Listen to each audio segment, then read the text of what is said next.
Hey, what's up? Otaku Mike here. Let's talk about TMNT Battle Nexus, issue number 3. Warning, there will be spoilers. Our story actually starts out 1 year prior to the Battle Nexus tournament. We see Ninjara, who we find out her name is Umiko. She actually is in her village talking to this seer who has prophesized that she will one day take up this black blade, which is a magical sword, and she will destroy some kind of monster. And Umiko is like, hey, when am I actually going to get to do that and fill my prophecy? And the seer is like, actually, pretty soon. So who happens to show up but a wild Savante Romero, who is like, haha, I am the monster that you seek, which leads to a fight between Ninjara and Savante. When Savante starts to play mind games with Ninjara at this moment, he's like, don't you know that the seer actually tricked you? This blade is actually cursed, which leads to actually him getting into her head and getting the advantage in the fight, where he actually cuts off Ninjara's tail. And if you cut off Ninjara's tail, apparently she loses her soul and becomes like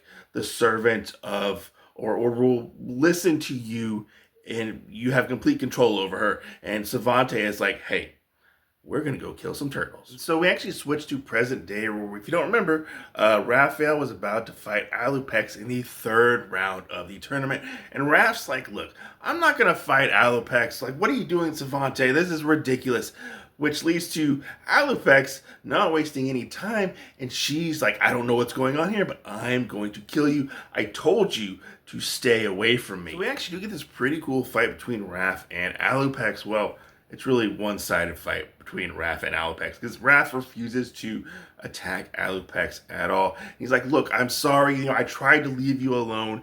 And Alopex is like, I left the only town I knew to get away from you and Orokusaki and stuff like that. Like, Orokusaki brainwashed me and killed my entire family, and you basically aligned yourself with him. And Raph is like, yeah, we aligned ourselves with him, and I regret every day that we did that, but we had to do it to take out the Rat King. And Raphael says enough is enough. And he actually cold cocks Alopex so hard she falls down, and she actually grabs him and she starts to choke him out in a stranglehold. And he's like, starts laughing out of nowhere. Raph starts laughing out of nowhere, which throws Alopex off. And he's like, what are we doing? This is so dumb. Why are we fighting? Which leads to Savante Romero getting really mad and butthurt that there is no definitive winner in this round. So no winner at this point. We actually end up switching over to Mikey in the holding cells, and he actually goes up to Slash. He's like, hey buddy, long time no see. I've really missed you. And he goes to sit down next to him. He's like, I wish I had a candy bar so we could hang out like old times. Slash says nothing at all and just kind of looks at Michelangelo. This is a very kind of depressing scene, I feel like. So Savante Romero actually says, okay, it's time for round 4. And Donatello, it's your time. I know you're super excited to get into this. And Donatello was like, look, Savante, I actually know who my opponent is going to be. I've collected all the data. I've learned from what you're doing. You're picking people who are actually very skilled fighters, but they are all have emotional relevance to us and are connected to us in some way, shape, or form. Shredder with Leonardo, Alopex with Raphael. I'm pretty sure Michelangelo will end up fighting Slash at some points, and I know mine. Mine is actually going to be Metalhead. All right, so let's take a look at the internal artwork for this particular issue. Here is your creative team right here for this book. They do a pretty top-notch job, the artist, the penciler, the colorist on this book. Like, it is a so well put together issue. I think it might be my favorite art so far as well in the Battle Nexus miniseries. I love all the little details and stuff.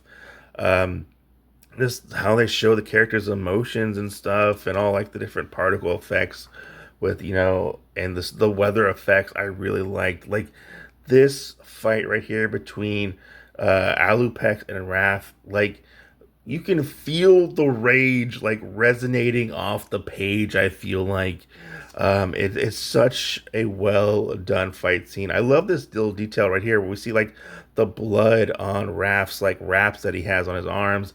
It's splattering across the page and stuff. Like, it's just so well done. And we get these pretty awesome moments. I love this little panel right here where we just see Raph standing in the snow. He's had enough, and he just cold cocks Alopex, knocking her out. Like, it just very beautifully. I hope this artist comes back and works on some more of the turtle stuff, because it's probably one of my favorites so far. I like it. It's fun, and we get this really cute moment between Alupex and Raph.